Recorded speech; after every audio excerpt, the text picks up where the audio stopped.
안녕하세요, 여러분. 지혜의 흐름 채널에 오신 것을 환영합니다.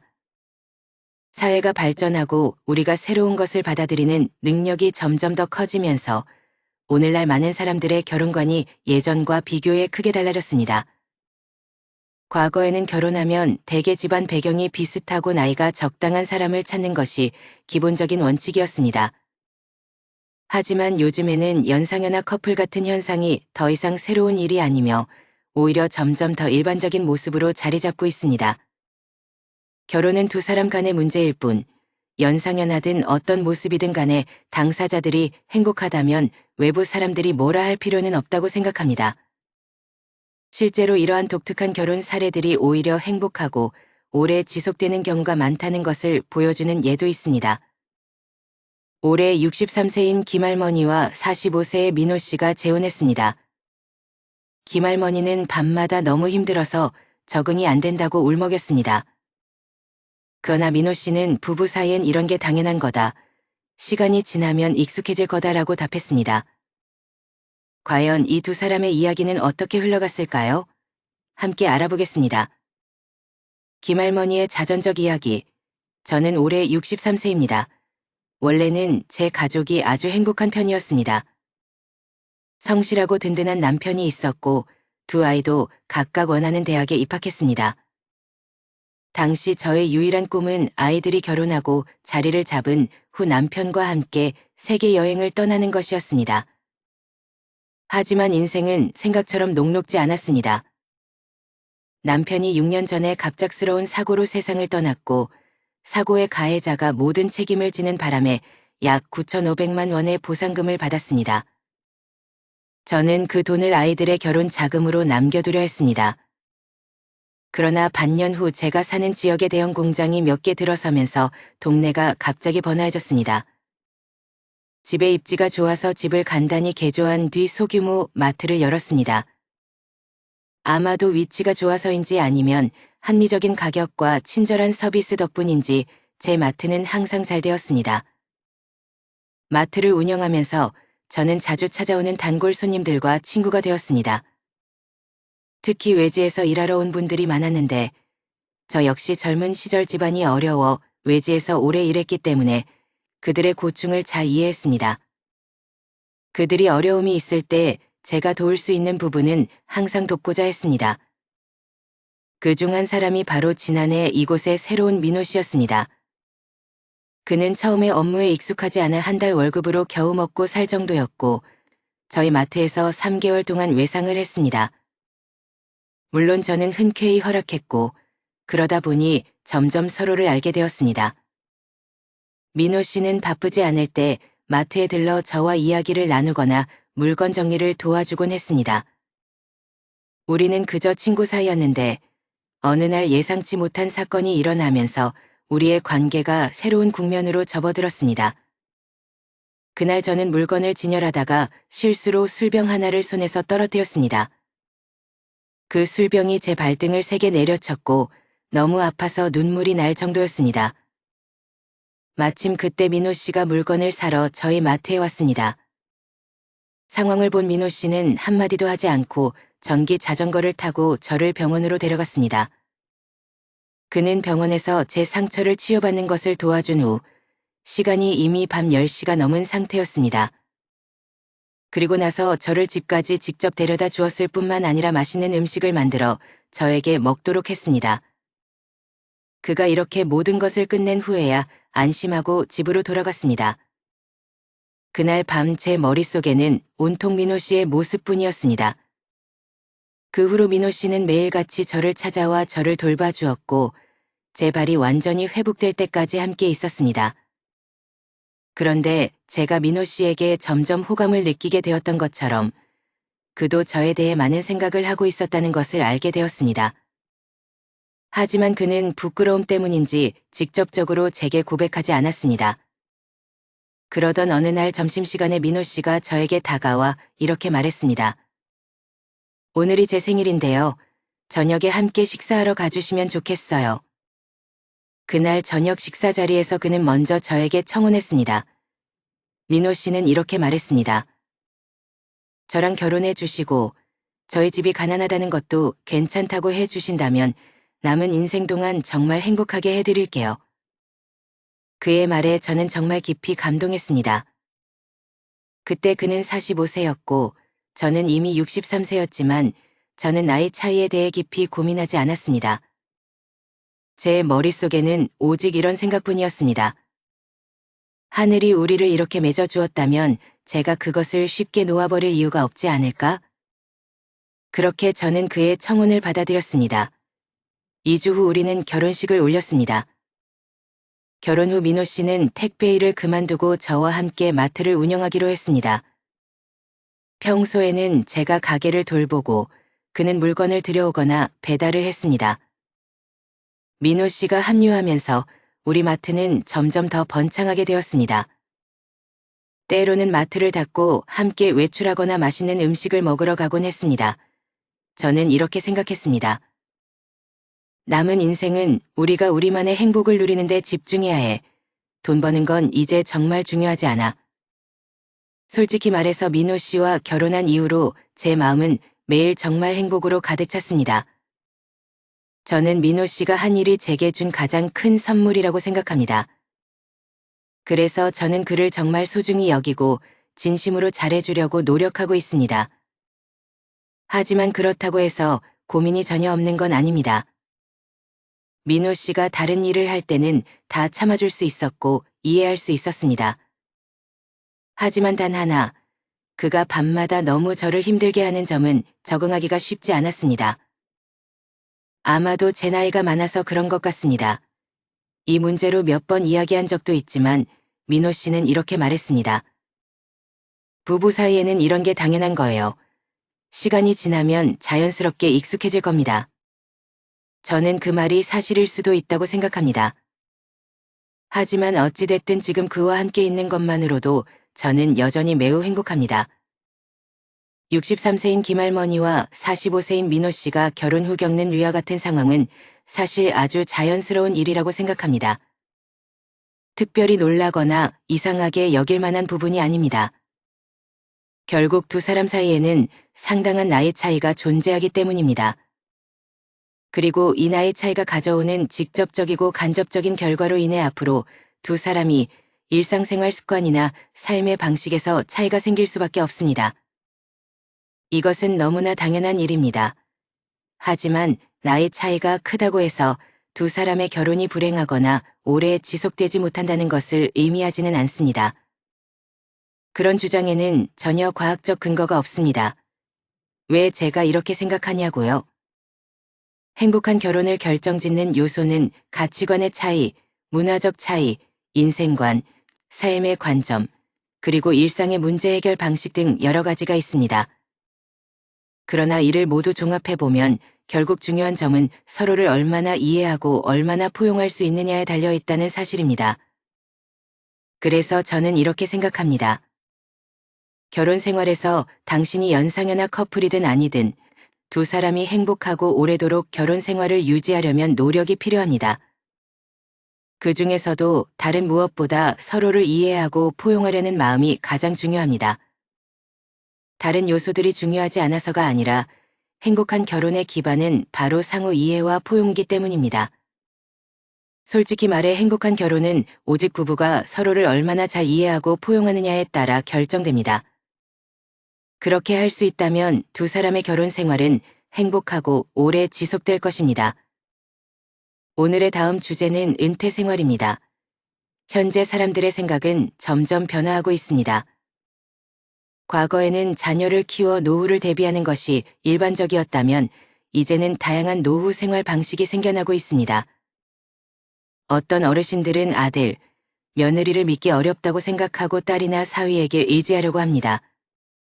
또 어떤 어르신들은 연금이 많거나 저축이 있어서 스스로를 돌보며 지내기도 합니다. 가령 가사 도우미를 고용하거나 요양원에 들어가는 것도 현실적인 선택이 될 수 있습니다. 어르신들이 행복하게 지낼 수만 있다면 이러한 방법들도 충분히 실행 가능한 선택지입니다.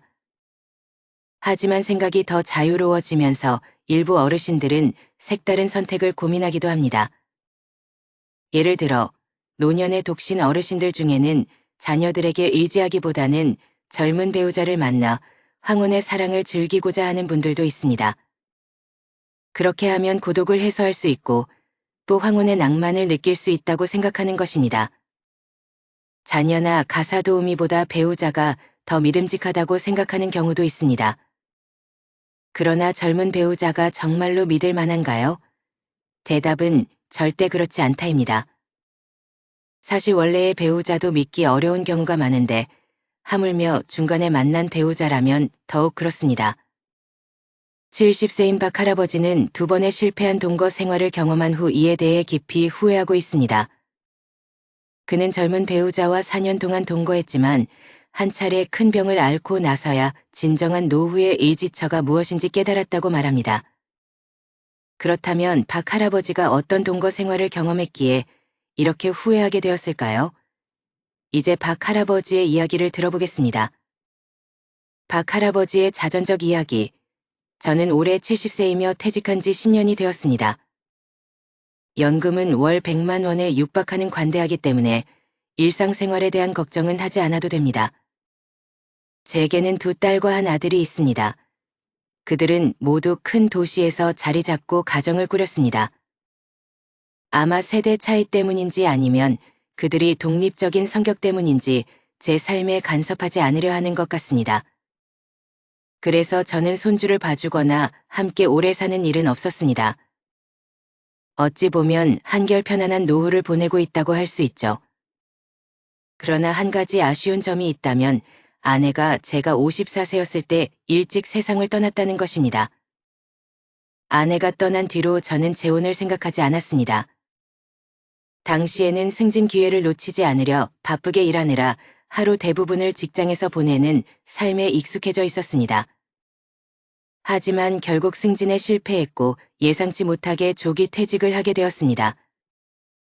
겉으로 보면 조기 퇴직은 좋은 일이었지만 저에게는 그리 반가운 일이 아니었습니다.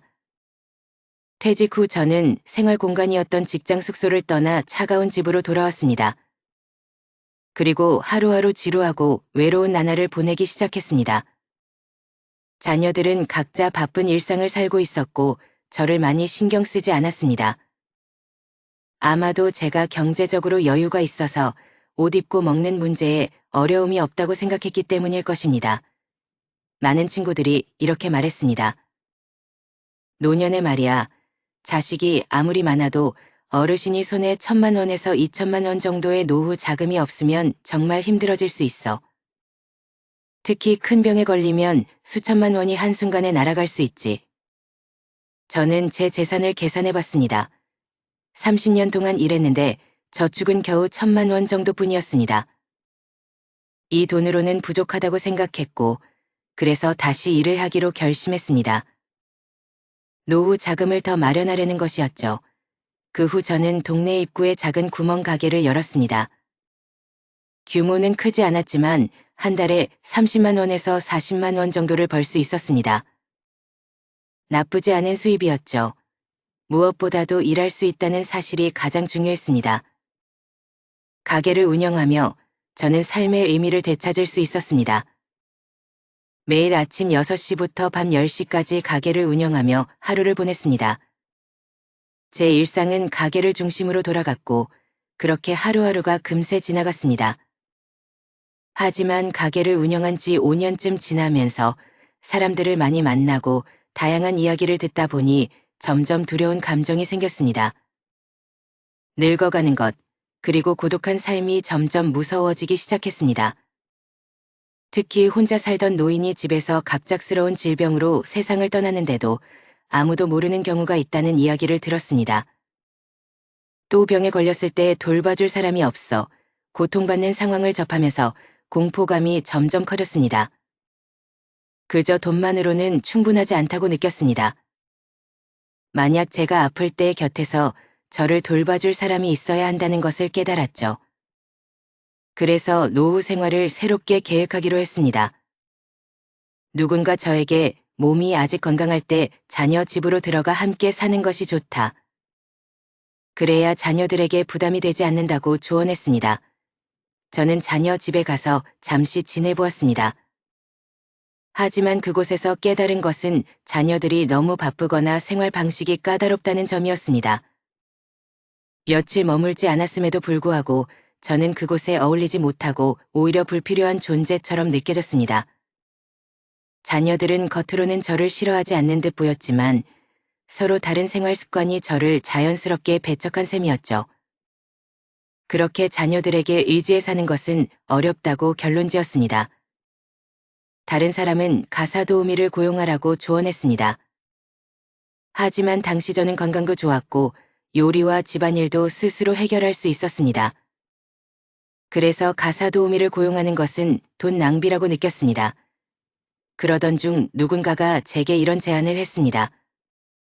당신 같은 조건이라면 그냥 새로운 동반자를 찾아보세요. 서로 의지하고 돌봐주면서 외로움도 해결할 수 있잖아요. 저도 이 생각이 괜찮다고 여겼습니다. 다만 저는 새로운 동반자를 찾더라도 젊은 사람이었으면 좋겠다고 생각했습니다. 여성이 나이가 많아질수록 병에 걸릴 가능성이 크기 때문입니다. 저와 비슷한 연령이나 더 나이 많은 사람이라면 누가 누구를 돌보게 될지 도장할 수 없다고 판단했기 때문입니다. 제가 새로운 동반자를 찾는다는 사실을 자녀들에게 알리자 자녀들은 반대했습니다. 아버지가 이 나이에 재혼한다는 건 스스로 고생길을 찾는 것과 같아요. 여자에게 속을 가능성이 커요라고 말했습니다. 하지만 저는 자녀들이 제가 재혼하면 재산 분배에 문제가 생길까봐 반대한다고 생각했습니다. 그래서 자녀들의 반대를 무시하고 제 뜻대로 행동하기로 했습니다. 결혼중개회사를 통해 저보다 8살 어린 아이를 만나게 되었습니다. 아이는 외모가 아름답고 말투도 부드러우며 첫 만남부터 저를 아주 친절하게 대해주었습니다. 그녀의 가족으로는 일찍 결혼해 떠난 딸 하나뿐이라 특별히 신경 쓸 일이 없는 사람이었습니다. 이렇게 우리는 빠르게 가까워졌습니다. 저는 자녀들을 여전히 생각하고 있었기에 아이와 결혼증명서를 발급받지 않고 단순히 동거 생활을 시작했습니다.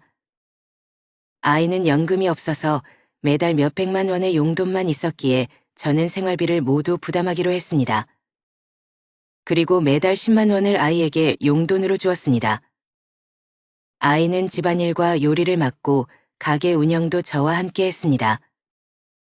이렇게 역할을 나눠 살아가는 우리의 생활은 제게 큰 만족감을 주었습니다. 우리는 부유한 사람들처럼 여행이나 고화로운 생활을 즐기지는 못했지만 서로 사랑하며 알콩달콩 지냈습니다. 아이와 함께한 이후로 오후에는 가게 문을 닫고 슈퍼마켓을 구경하거나 아이가 좋아하는 춤을 추러 가곤 했습니다. 가끔은 가게를 하루 이틀 닫고 친척을 만나거나 고향집을 방문하기도 했습니다. 저는 항상 시간을 내어 그녀와 함께하려고 노력했습니다. 우리의 생활은 정말 화목했습니다. 큰 갈등도 없었고 만약 작은 의견 충돌이 생겨도 아이는 늘 저를 먼저 배려하며 양보했습니다. 그녀는 저와 다투지도 않고 논쟁하려 하지도 않았습니다. 모든 면에서 저를 맞춰주었고 이 점이 매우 만족스러웠습니다. 덕분에 저는 이웃들에게도 자랑할 수 있었습니다. 주변 사람들은 모두 정말 좋은 배우자를 만났다고 칭찬했습니다. 하지만 3년 넘게 알콩달콩한 생활을 이어가던 중 한 사건이 발생했습니다. 그 사건은 제가 아이에게 큰 실망을 느끼게 만들었습니다. 1년 전 저는 뜻하지 않은 사고로 허리를 다쳐 요추 골절 진단을 받았습니다. 수술이 필요했으며 수술 과정에 큰 위험이 따를 수 있다는 이야기를 들었습니다. 의사는 제 상태를 아이에게 설명했는데 저 스스로는 그렇게 심각한 상태인 줄은 몰랐습니다. 입원 처 이틀 동안 저는 낙관적인 태도를 유지했습니다. 아이에게 농담까지 하며 너무 걱정하지 말라고 했습니다. 그런데 셋째 날, 제가 수술실로 들어가기 직전에 아이가 갑자기 이렇게 말했습니다. 딸네 집에 급한 일이 생겨서 다녀와야 해요. 아침에 가서 저녁에 돌아올게요. 그리고 저를 위해 반나절 동안 간병인을 고용했다고 덧붙였습니다. 저는 작은 수술이라고 생각했기 때문에 흔쾌히 그녀를 보냈습니다. 그러나 수술이 끝난 후에야 이 수술이 간단하지 않았다는 것을 알게 되었습니다. 수술은 무려 3시간 이상이 걸렸고 마취가 풀린 후에는 상처 부위가 참을 수 없을 정도로 아팠습니다. 더 절망스러웠던 것은 간병인이 교대 후 떠날 시간이 되었는데도 아이가 돌아오지 않았다는 점이었습니다. 전화를 걸어도 연결되지 않았고 결국 추가 비용을 들여 간병인을 하루 더 머무르게 해야 했습니다. 다음 날이 되어서야 겨우 아이와 연락이 닿았습니다. 그녀는 더 이상 돌아오지 않겠다고 했습니다. 저에게 장황하게 이유를 말했지만 저는 수술 후 약으로 머리가 어지러워 정확히 기억하지 못했습니다. 그녀의 요점은 우리는 인연이 끝났으니 각자 길을 가자는 것이었습니다. 그녀의 말을 듣고 저는 깊은 절망에 빠졌습니다. 마음은 차갑게 얼어붙었고 허탈감과 상실감에 휩싸였습니다. 왜 아이가 나에게 이렇게까지 하는 걸까? 내가 치료비를 요구한 것도 아니고 그에게 간병을 강요한 것도 아닌데 단지 곁에 있어달라는 것도 그에게는 부담이었을까? 나중에 제 구체적인 병세를 알게 되었을 때 저는 그녀의 진짜 이유를 깨달았습니다. 아이는 제가 완치되지 못하거나 장애를 남기게 될까봐 그 부담을 피하려고 떠난 것이었습니다. 간병인이 다른 고용주를 만나러 가면서 저는 아무도 돌봐줄 사람이 없는 상태에 놓였습니다. 결국 저는 어쩔 수 없이 자녀들에게 전화를 걸었습니다. 전화를 받자마자 자녀들은 급히 비행기를 타고 큰 도시에서 달려왔습니다. 아들이 병실 문으로 들어오는 순간 저는 깨달았습니다. 아무리 자녀들이 평소에 저를 밀어내는 듯 보여도 제가 위기에 처했을 때 그들의 본연의 효심이 깨어난다는 것을요. 이틀도 지나지 않아 두 딸과 사위들이 차례로 와서 저를 돌보기 시작했습니다. 제가 퇴원할 때까지 아들은 한 달 동안 휴가를 내어 집에서 저를 간병했습니다. 그는 아침 저녁으로 저를 보살피며 열심히 도왔습니다. 한 달 후에도 제가 자리에서 일어나지 못하자 아들은 저를 대도시 자신의 집으로 데려갔습니다. 그곳에서 며느리와 함께 저를 교대로 돌봤습니다. 이 시간 동안 자녀들은 저를 전혀 귀찮아하지 않았고 오히려 저를 격려하며 아이를 다시는 기대하지 말라고 다독였습니다. 손주들은 저를 웃게 만들려고 여러 가지 재미있는 행동을 하며 저를 위로해 주었습니다. 침대에 누워있는 동안 저는 진심으로 느꼈습니다. 진정으로 의지할 수 있는 존재는 새로운 배우자도 아니고 손에 쥔 돈도 아니며 바로 사랑하는 가족이라는 것을요. 가족만이 병든 나를 외면하지 않고 한없이 정성껏 돌봐줄 수 있는 사람들이었습니다. 그러므로 우리는 반드시 가족 간의 유대를 잘 지켜야 합니다. 비록 내가 돈이 많아 자녀들에게 의지하지 않으려 해도 자녀들과의 감정을 끊어서는 안 됩니다. 왜냐하면 스스로 돌볼 수 없는 상황이나 병에 걸렸을 때 가장 믿을 수 있는 존재는 결국 가족이기 때문입니다. 외부 사람들은 결코 그 역할을 대신할 수 없습니다. 오늘의 이야기를 시청해 주셔서 감사합니다. 이 이야기가 여러분에게 공감과 깨달음을 주었기를 바랍니다. 아직 구독하지 않으신 분들은 구독 버튼을 눌러주세요. 지혜의 흐름은 매일 새로운 글을 전해드리며 여러분이 매일 새로운 깨달음을 얻길 바랍니다. 다음 시간에 다시 만나요.